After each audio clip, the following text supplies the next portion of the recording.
Well, folks, welcome to another Friday fishing forecast, and it looks like it's going to be a halfway decent weekend wind-wise.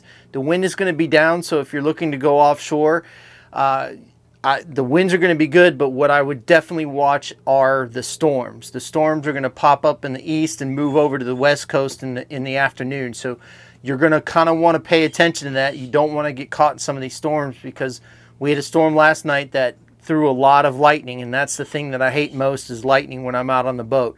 So just kind of be aware of that and understand what the pattern is that we're not going to get the sea breeze to push everything inland. It's actually going to push it from inland out. So just kind of keep that in mind. From the reports that I'm hearing, the fishing's been very good especially for snapper. The snapper bite has been unbelievable. I know captains that are getting their limits by 7:30 in the morning. And so, you know, beating the heat is the key. If you're going to fish inshore for snook, redfish, especially those two fish, I would highly recommend using dead bait. This is the time of the year that when I would go and take clients out, we would primarily fish a lot of dead bait, and simply because those fish are lazy. They don't want to chase after, especially with these water temperatures being in the 90s, they don't want to have to go and chase after bait.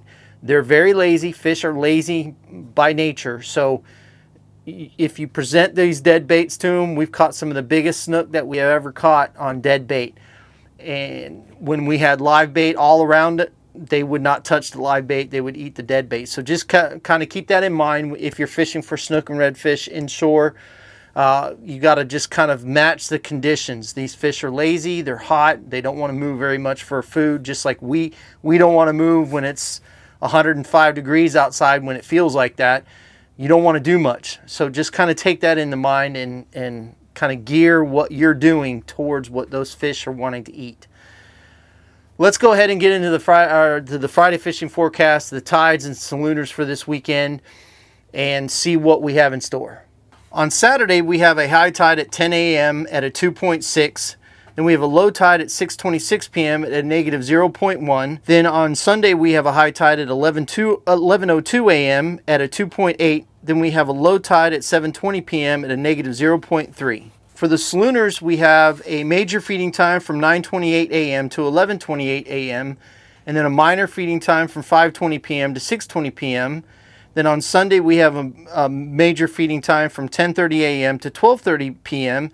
Then we have another minor from 6:25 to 7:25 p.m. Well, as you can see, folks, you have that very slow incoming tide in the morning, and then it's going to turn around and start cruising out in the afternoon. It's actually already moving out pretty good here at the office.